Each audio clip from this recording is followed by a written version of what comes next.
Good morning, and thank you for joining us. This is Barbara Winters, Vice President of Marketing with HG Data.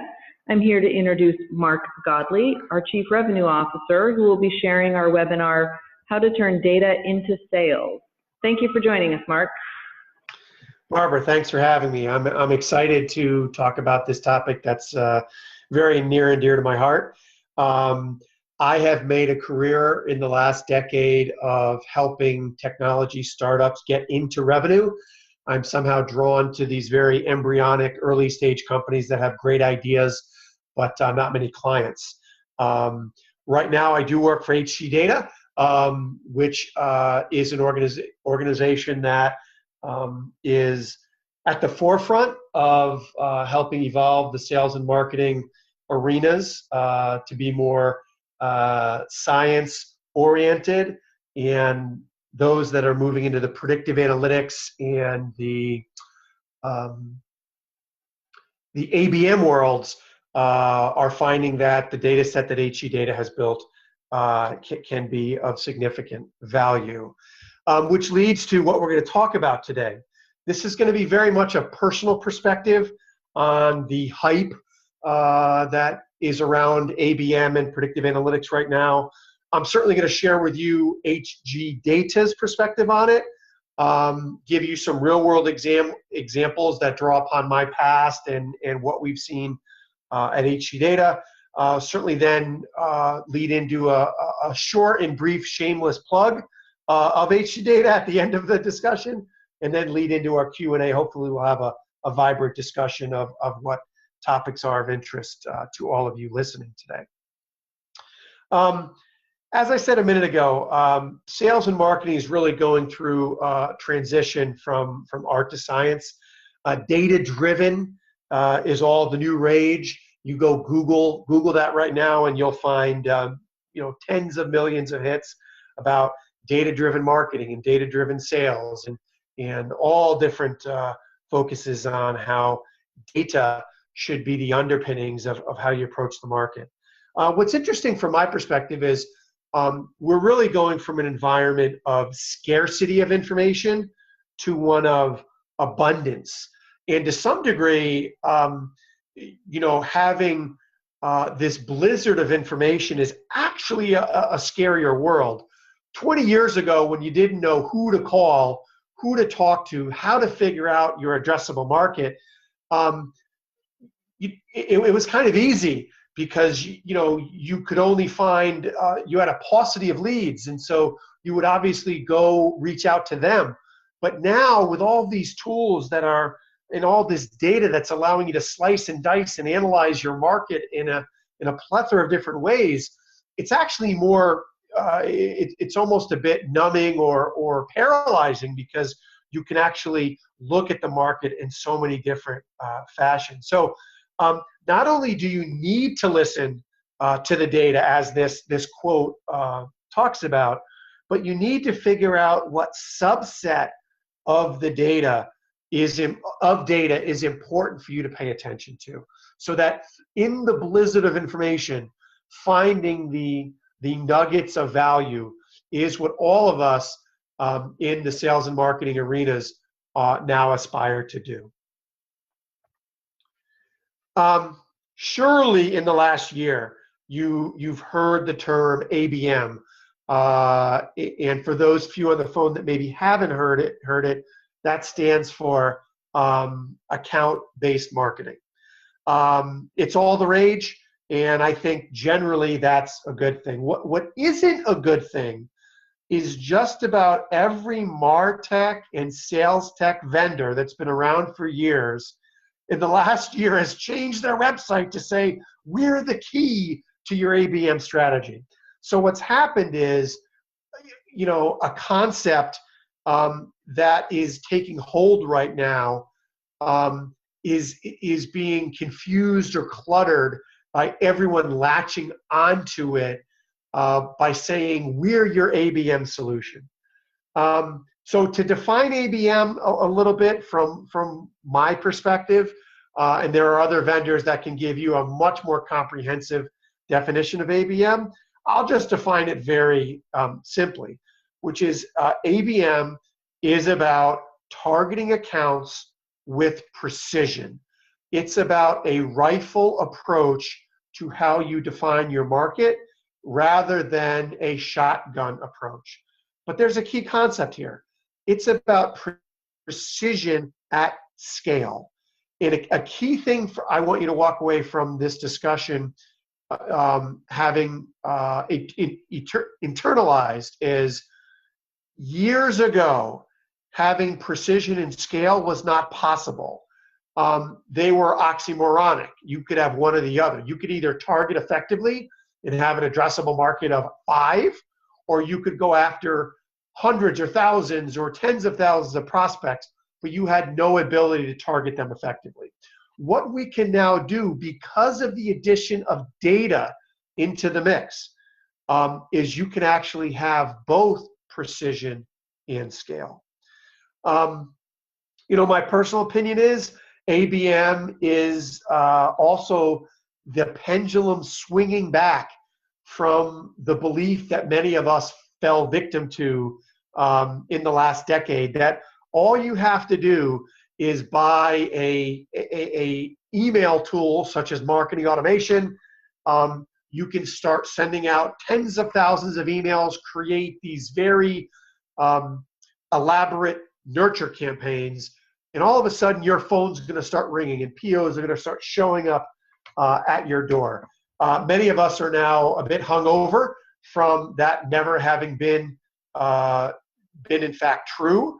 And this old tactic of being very prescriptive, actually, a term that I've used in some of the evangelical work that I've done about whale hunting. This is really about before you reach out to a company or decide a company is part of your addressable market, doing a fair amount of analysis to know that there is a business need at that entity that your product or service addresses. Here's the predicament that all of us are in. If you want to be data-driven, if you want to institute ABM strategies, if you want to be effective with predictive analytics, all of that is predicated on your systems of record being both accurate and complete. Now, just like I said a minute ago, that precision and scale were oftentimes the antithesis of each other. Those two words I just used a second ago historically have been at opposition to one another. I use the words accurate and complete. Anybody listening to this webinar that can tell me they work for a company whose CRM is both complete and accurate, I want you to contact me after this webinar because I'd like to see it. I've never seen it. I don't see it today. It's something that I think all of us are trying to figure out as we move forward into this data-rich ABM world. But I will say that strive towards the goal of accuracy and completeness is the first step you have to take to be effective in being data-driven, in being predictive, in pursuing ABM strategies. Now, here's some good news. Third-party vendors, whether they be predictive analytics companies or ABM workflow solutions or, shameless plug, third-party data companies, are absolutely a major component that you should consider embracing to help get you closer to that nirvana of an accurate and complete system of record. Again, a quick clarification, HG Data is not a predictive analytics vendor. We are not an ABM vendor. We do fuel a lot of those vendors themselves. We are a major component that those vendors have brought to market to ensure that they can augment your database with the best, most accurate, most comprehensive, most actionable data. And we do have a vibrant set of direct customers that have sophistication in munging third-party data sets with first-party data and making it actionable. So I've hit some of these points in that prior slide, but the days of first-party data, and by first-party data, what I mean by that is information that you can glean from your clients, information that exists currently in your data set. It's existing data set in your systems of record. It's information that your prospects are filling out in form fill. It's information you can glean from website visits, from known visitors, etc. The days of that information being enough, kind of like your mom loves you. We all know your mom loves you, but at some point in our life, we have to get beyond that. So all of us in our corporate evolution have to get beyond us loving our own products. And one of the ways to do that is to augment your first-party data with third-party data. And eventually, it's not just about the data. It's about having a consistent data append, data hygiene, data cleanse, and analytics layer on top of whatever systems you're using, whether they be on the marketing automation side of the world or the sales side of the world. And let me give you two real-world examples that I think will, if any of you are feeling intimidated by what I've described, or feeling like this is just too difficult a road, or my CRM looks like that image I just showed a couple slides back. The good news is you're not the exception, you're the rule, and all of us are going on this journey together. So the first example I want to give you is a Fortune 100 tech company. It is a company all of you will absolutely recognize. I would guess that all of you are using this company's systems on a daily basis, but because I don't have the rights to disclose the logo and I would not want to embarrass the particular company, I'm not going to tell you who it is. I think you just need to trust me that this is real data and this is a real scenario. Matter of fact, this is a scenario from September of 2016. So this is not the distant past. This is current. And this is a company that makes some of the most sophisticated technologies in the world. Again, my guess is by the time you end today, you have used some of that company's some of their software or hardware. Now, like the cobbler's children not having shoes, their internal systems that define their go-to-market strategy are less than world-class. Matter of fact, when we started, by we I mean HG Data, started an engagement with this entity, they were very, very proud that their systems of record, which comprised both their marketing automation platform and their CRM, comprised and synced back and forth information on over 1 million distinct companies. Now, here's the problem with that.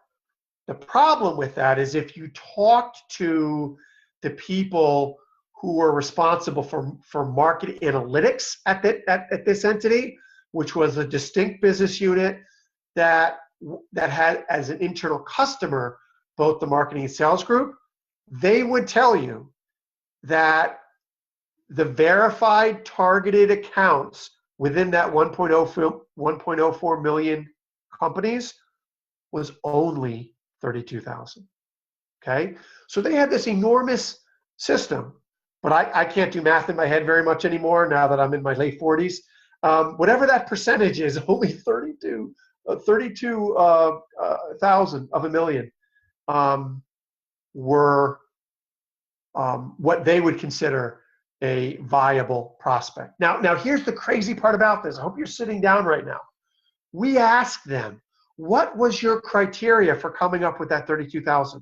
And they gave us a laundry list of, oh, it has to have this much revenue and be in this industry. And they gave us a whole bunch of other stuff. And we actually use that criteria to help them appreciate that there actually were 40,000 other companies not in their original 1.04 million targets, not encapsulated in the 32,000 subset of that 1.04 million, that were net new opportunities to them. And we showed them those 40,000 companies, and everyone across the organization, the analytics team, the marketing team, the sales team said, son of a gun, you're right. We had a blind spot of 40,000 companies we didn't know about because we weren't incorporating third-party data in an effective fashion.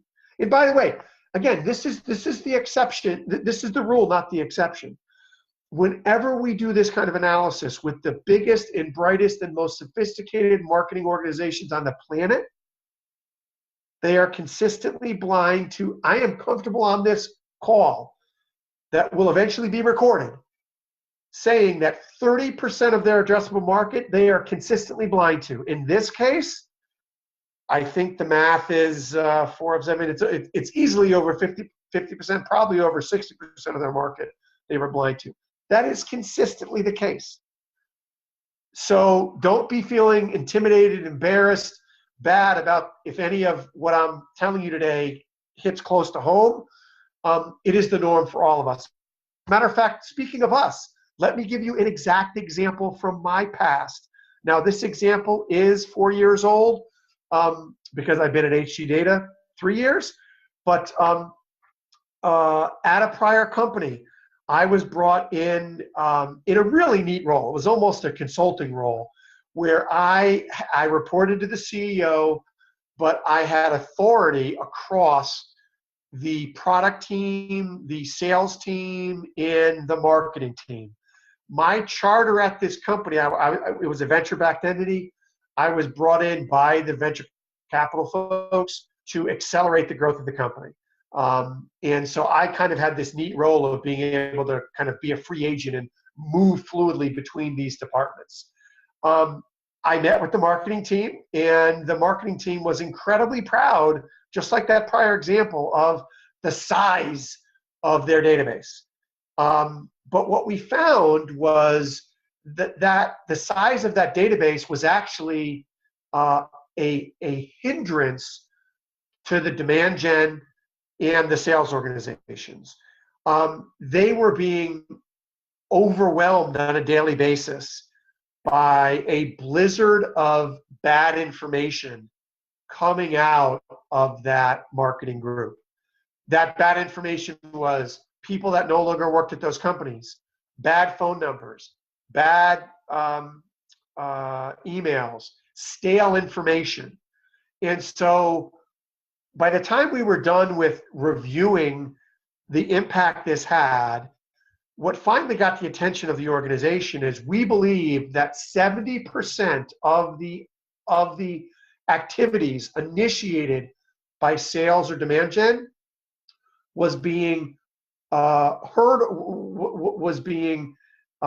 impacted negatively, was being held back, were dead ends because they were starting with bad information. 70% of their activities was impacted by bad information. It could be as simple as generating a calling list of 100 people that they wanted to talk to, only to find out that 30% of them were contacts that were no longer at the company, or bad phone numbers, et cetera. You get the idea of what I'm getting at here.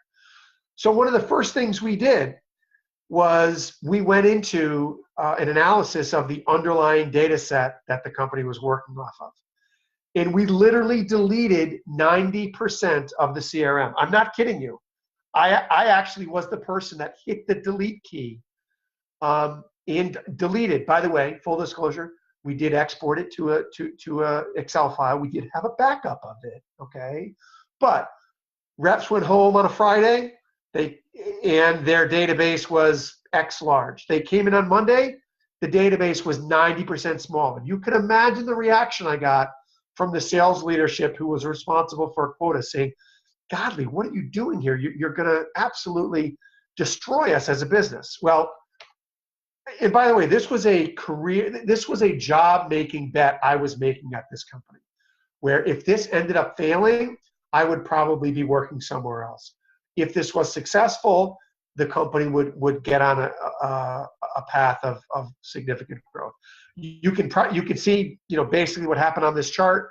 The net of it is we had a 5x increase in 90 days in pipeline, in SQL conversion, in pipeline creation. It eventually resulted in much better close ratios. So a 9x reduction in the addressable market resulted in a 5x increase in pipeline creation. So I beat the horse dead. I think you hopefully are starting to get the theme of what is important to me personally, and what HG Data certainly fills some of the need of, which is quality data is an accelerant to your predictive analytics and your ABM strategies. Now, two side notes that before we move to Q&A that I do want to mention here, that are a derivative of if you pursue a strategy similar to what I've suggested here.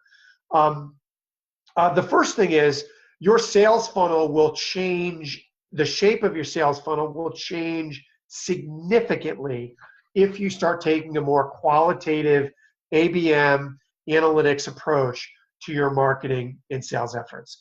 The one on the left is typically what you see in most organizations, which you have this very wide and deep funnel. What that basically means is the sales team has a false sense of security, because what they're doing is they're not qualifying out early in the process, and they're carrying forward to the late stages of an engagement a bunch of deals that they know darn well are never going to close. So every organization I've gone to, I have aspired to a sales funnel such as the one on the right, which is shorter, which means less time, okay? So you're getting to yeses and nos much more quickly. And secondly, it's much more narrow. So what you're seeing here is at the first stage of the sales cycle, we are qualifying out very aggressively. We're qualifying out by doing analytics on SQLs. And we are having a team independent of the sales rep qualify accounts out. What happens here is the reps are scared to death because in the funnel on the left, they may eventually close only 20% of their late stage deals. In the funnel on the right, they need to close 60, 70% of their late stage deals. But here's the beautiful part about this. Because you're qualifying out early, 90% of the rep's time is spent with a smaller corpus, a smaller cohort of accounts. But because they're more highly qualified, that's time well spent. You're actually going to close larger deals, quicker deals, because you're getting rid of that false sense of security by carrying garbage very deep into your sales cycle. Other point, and this is really a prerequisite for embarking on any of these strategies. If you're listening to this on a marketing organization or sales organization, and you don't have engineering quality staff that report to you, you need to reconsider that. Technical resources in the marketing and sales organization, I believe, are the next wave of growth for us to be successful embarking on these very data-driven, science-oriented analytics strategies to be effective. So we all need quasi-engineer, coder-level folks that are probably designing your product in the back room, but they also need to understand markets. They need to understand the competitive landscape. They need to understand the buyer's journey. They need to understand the competitive landscape. So you're really looking for this very high-powered, I used to call these folks 2 or 3 years ago purple squirrels because they don't exist, but they're starting to emerge. And I would argue that having a great sales operations person, when I say sales ops, that doesn't necessarily mean they report into sales. Many of them are marketing ops people. But I would argue that you could probably increase the effectiveness of your go-to-market strategy by 20% overnight by hiring a world-class sales ops, marketing ops person. And I think this is going to be one of the biggest levers as you think about the next 2 to 3 to 5 years of work you have to do at the company you're at today, or one that you will be at the future. I believe companies that are embracing sales operations as a key strategic lever, not a tactical, just make sure the lead gets routed properly, but someone that understands APIs, integrations, systems, moving data between systems, analyzing close lost, not just close won. That type of person, and then building systems that allow that to allow you to be incredibly data driven. Companies that embrace this are going to be the leaders of their field. They are the next set of unicorns as we move out into the next decade or so of the work we do. Okay, now afford me 3 minutes, and I'm going to keep this to 3 minutes of the shameless plug for HG Data. I've tried to relay some information which is very non-parochial, but given that we do believe HG Data does play a very big role, or can play a very big role for tech companies, let me just go through very briefly what the heck HG Data does. HG Data has reverse engineered the softwares and hardwares in use by companies across the globe. There's a bunch of stats on this page. You can read them without me going through it item by item. But the basic point of the data set we've built is, we believe if you understand the information about a company before you target them, before you do any outreach to them, you can be more effective. So understanding the products they have in place, understanding the attributes that define that company effectively. We believe we're building the firmographics of the future. Stuff that you might be relying on today, number of employees, postal, revenue, we think those are going to go the way of the buggy whip, and that we are going to be able to build a map of what's of interest to a company that is much more rich, much more vibrant than the traditional elements you might be using today. How have we done this? This is actually, we actually do have rocket scientists that work for us. This actually is very impressive. We don't do this by having fingers on keyboards and brute force offshore labor. We've built these vibrant data sets through a very sophisticated data science, machine learning method. I could drop a whole bunch of jargon, but it doesn't really matter. What we have done is we are actually listening to information that's put out in the public record. We've aggregated that information, the exhaust of press releases and news articles and job postings and resumes and a whole bunch of other stuff. We've collected that in a proprietary corpus, and then we are running algorithms against it that is contextually aware, that helps us make the connections between a company using Salesforce, a company having a international shipping department, and a whole bunch of other a company implementing a 401k plan. We're able to separate the signals from the noise by building a corpus of billions of documents and having the algorithms that can understand the contextual awareness of the text within that documentation. Ultimately, our data is used across all the departments that are market facing.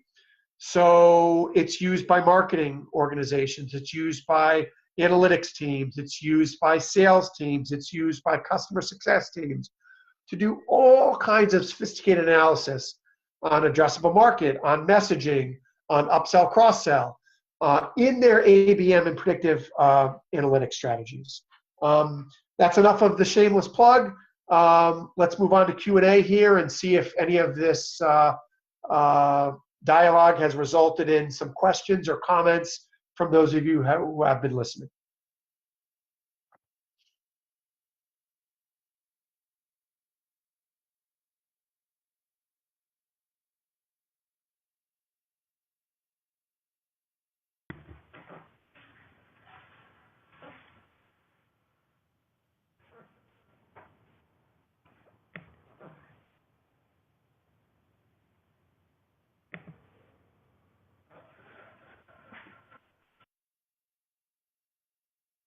Okay. All right, thank you for joining. We now have a few minutes to take questions from the audience.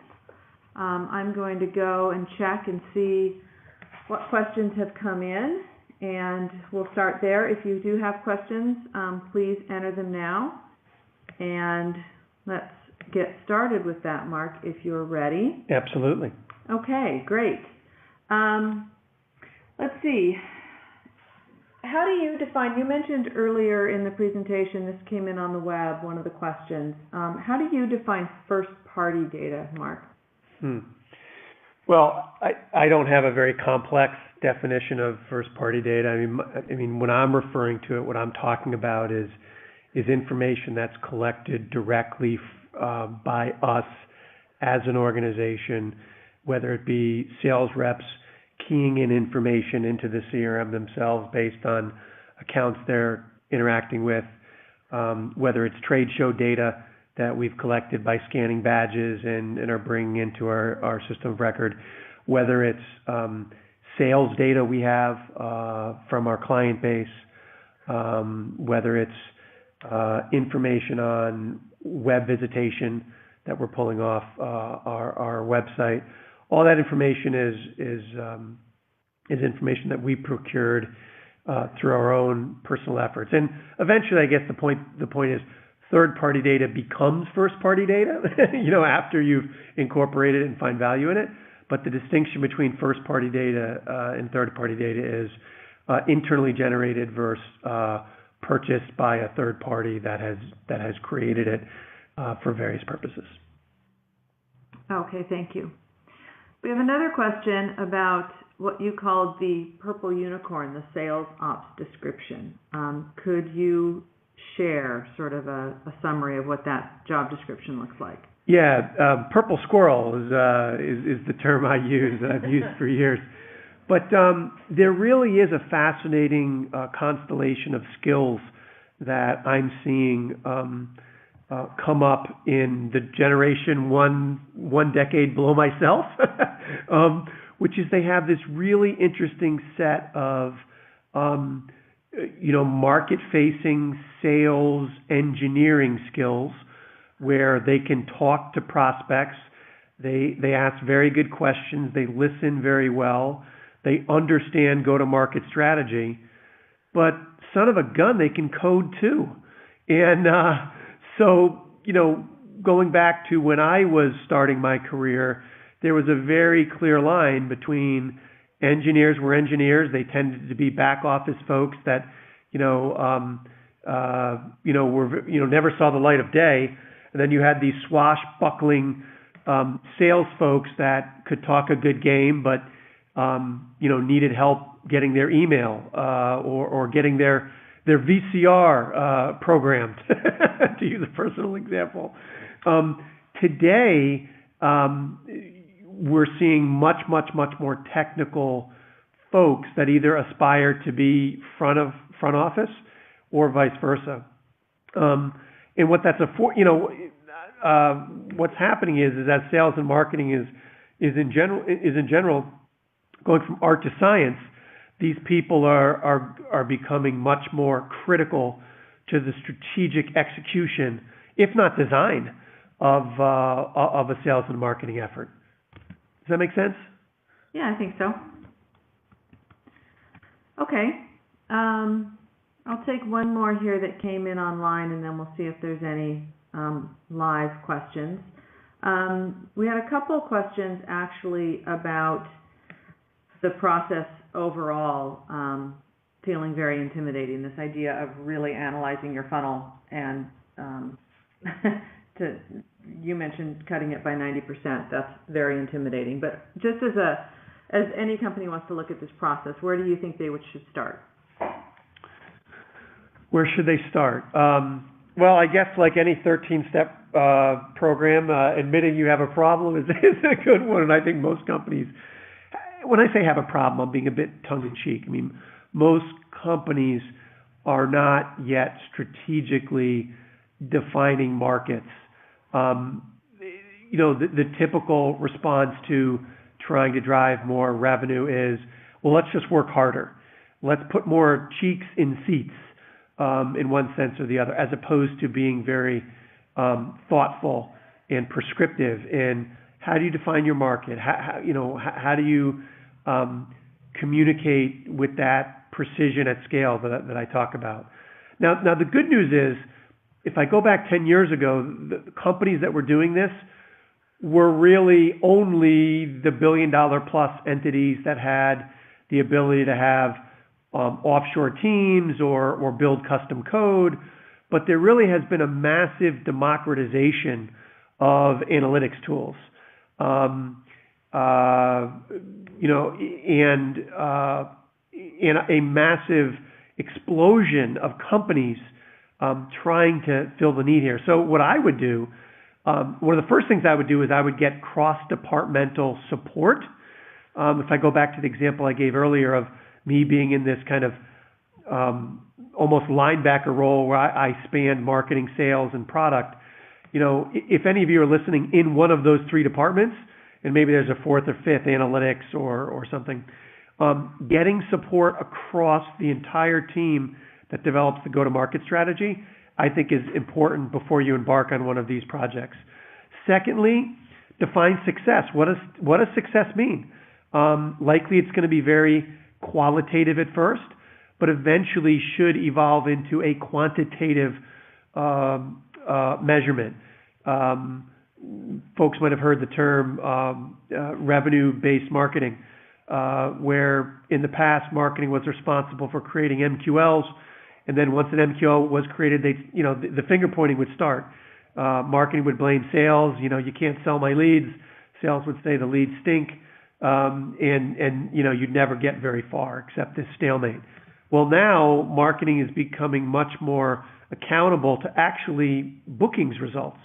And so I think it's important to define success of a project like this. And then,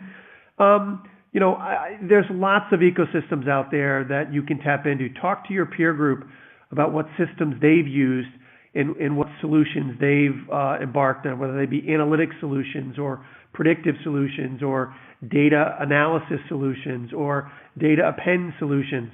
A quick Google search will probably turn up more vendors than you would ever want to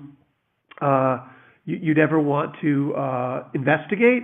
And one last tip before I shut up and get off my soapbox here is whatever vendors you talk to, probably the most important questions I would ask is, can you refer me to 5 of your clients and tell me the use case or the success story? And the reason I say that is not only has the democratization happened in any size company, even startups, 5, 10, 15, $20 million embryonic companies, not only have the barriers to entry in working with vendors in the predictive ABM space been brought down, but also the barriers that have been brought down to hang out a shingle, build a beautiful website and claim you're an ABM or predictive vendor. And I think, kind of holding their feet to the fire to make sure they're a viable entity with a real product and a successful track record of delivering is a degree of scrutiny I would encourage anyone to hold a prospective vendor partner up against. Okay, thanks, Mark. We have one last question here, which is sort of the flip side of the one you just answered, and then we'll close. What mistakes have you seen in this market that might provide good? Well, I think some of the things I just mentioned are based upon scars on my back from having made some mistakes of not seeking consensus, not defining success. I think the other, let me add one more, which is don't try to do too much too quickly. With this brave new world of analytics and this tsunami of data, it can get very intoxicating to build an amazing system that qualifies leads, predicts your next customer, and almost like the mistakes of marketing automation, where we thought if we just spam the world, and notice I'm saying we here, POs would show up at our door. I think it's important for us not to overhype what a ABM predictive analytics strategy will do for you. Nothing gets in the way of hard work. Nothing gets in the way of good product. So I just think be cautious in your ambition. Set reasonable goals that are incremental from where you are today. If you were like most of the companies I've worked for in that F100 company I mentioned earlier, I would say, eat the elephant one bite at a time, and don't claim that you are going to revolutionize the organization in a quarter or two, or else you may find yourself looking for a job by being overly ambitious or enthusiastic about expectations. Okay, looks like we've answered the questions from the audience. So for those of you who are still on the line, we just want to thank you for participating, and feel free to contact us through the network if you have any further questions. Thank you, Mark. Thanks so much, Barbara.